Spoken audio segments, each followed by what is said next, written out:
Since its initial release in 1977, the Star Wars franchise has been by far one of the most popular and watched shows. And besides the epic characters and the jam-packed action, the Empire's Star Destroyers are an important part of the series. Let's take a look at the introduction of a new type of Star Destroyer in Andor. First up, Star Wars introduces a new type of Star Destroyer. In Episode 11 of Andor's first season, we saw Luthen outsmart a Star Destroyer variant that hadn't been seen before in the Star Wars saga. After his run-in with Saw Gerrera, Luthen is attacked by an Imperial cruiser, so in order to get away, he has to outsmart a squadron of TIE fighters that are sent to catch the rebellion's plotter, while also having to launch a targeted attack on parts of Star Wars' newest Star Destroyer, the Arrestor cruiser. In the Star Wars saga, the Arrestor cruiser is a brand new class of Imperial ship. The new Star Destroyer is now a well-known part of the Imperial Navy space fleet, even though it's smaller than a typical Star Destroyer and has a different design. Even though Han Solo in Solo: A Star Wars Story saw it in an Imperial recruitment video when he was a kid, the Arrestor cruiser isn't exactly brand new to the Star Wars universe. Because of how briefly the Arrestor cruiser appeared before, its complete unveiling only made an appearance on Andor. But the question that comes to mind here is the new Star Destroyer anything like the old ones?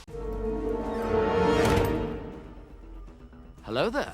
Which leads to, the Star Destroyer is based on the original concept art. Even though the cruiser made its first appearance in Solo: A Star Wars Story, the concept for it can be traced all the way back to the original film and Colin Cantwell's preliminary concept art for a standard Star Destroyer. Cantwell posted on Instagram in 2018 that his concept art was used in the making of Solo: A Star Wars Story a few months before the film's release. He also claimed that the Arrestor cruiser's concept art was created in 1974. Whoa, that's nearly 3 years before the original Star Wars was released. Putting the Arrestor cruiser concept art from the original trilogy in Solo: A Star Wars Story and Andor is a great way to honor the original creators of the Star Wars franchise while also giving fans a look at some brand new, exciting Star Destroyer ideas. It's a Sith legend.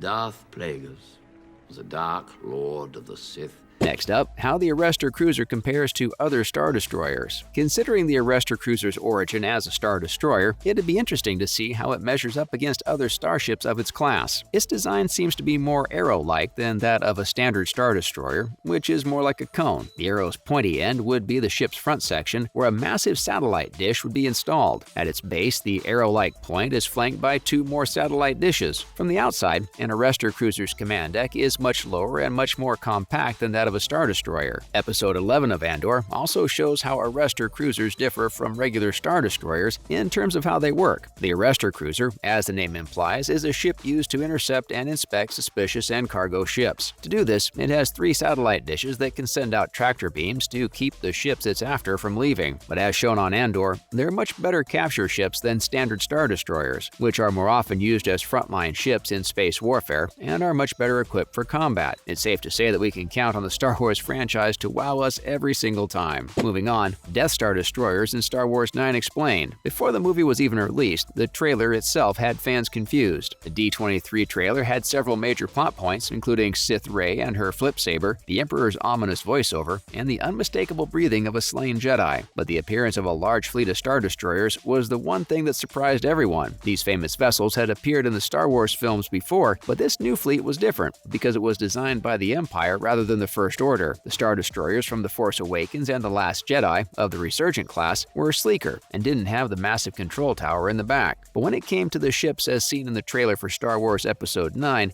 they were the classic Imperial Star Destroyers. An example of this type of ship was last seen smashed into the sands of Jakku, a symbolic endpoint for the Empire. These old-style Star Destroyers are just the latest interesting addition to the Empire's fleet, which proved that rumors of their extinction were way off. This new clue brought up even more questions about the history and mission of the hidden Star Destroyer fleet. We thought that the movie's release would give us more information on this mysterious fleet, but it left us with more questions than answers. Followed by, where did Star Wars 9's secret fleet come from? Emperor Palpatine and Imperial Star Destroyers come back in Star Wars 9 was probably not a coincidence, but the different ideas about how the Emperor was still alive explain why this hidden fleet would have been there. The book version of The Last Jedi confirmed that before Anakin Skywalker killed him, Palpatine had made a backup plan. He sent a lot of Empire resources resources, including his own Star Dreadnought, to the unknown regions to make sure the Empire would live on. Since the ships in the Secret Fleet in Star Wars Episode 9 were of an antiquated Imperial design, it was highly unlikely that they were built by the First Order, but they were probably built in the unknown regions at the Emperor's hidden fortresses. It was also possible that this magnificent new fleet of Star Destroyers was under construction in the background during the events of both The Force Awakens and The Last Jedi, and that we haven't seen the full force of these hidden resources yet. Assuming things had gone the way Emperor Palpatine said they would, the villain would have to build a whole new fleet to help him take back control of the galaxy when the time was right, and the ships would have certainly been built in the Empire-controlled parts of the unknown regions to keep the project under wraps. The only other possibility is a Star Wars 9 rumor that the First Order had been trying to find a huge fleet of Imperial ships, but hadn't been able to.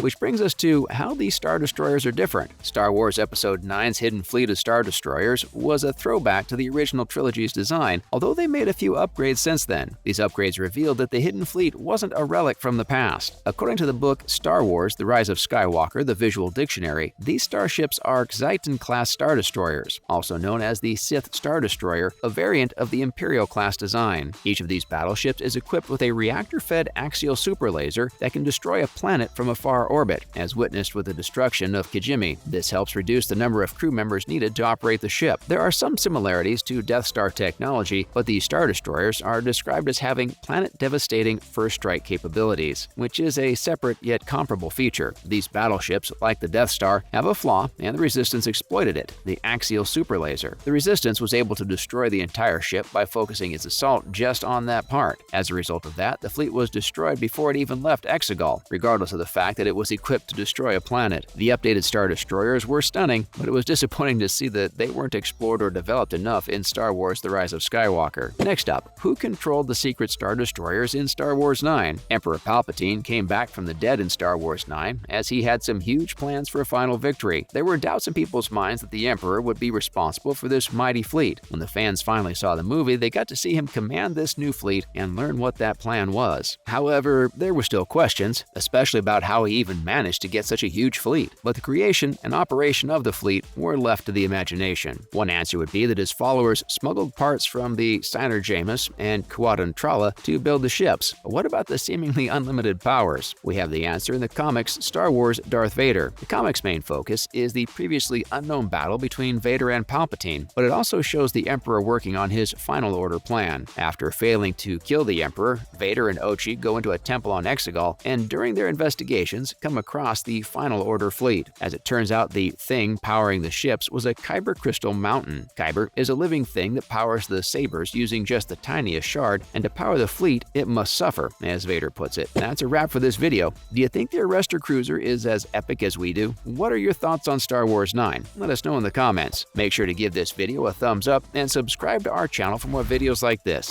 See you in the next one.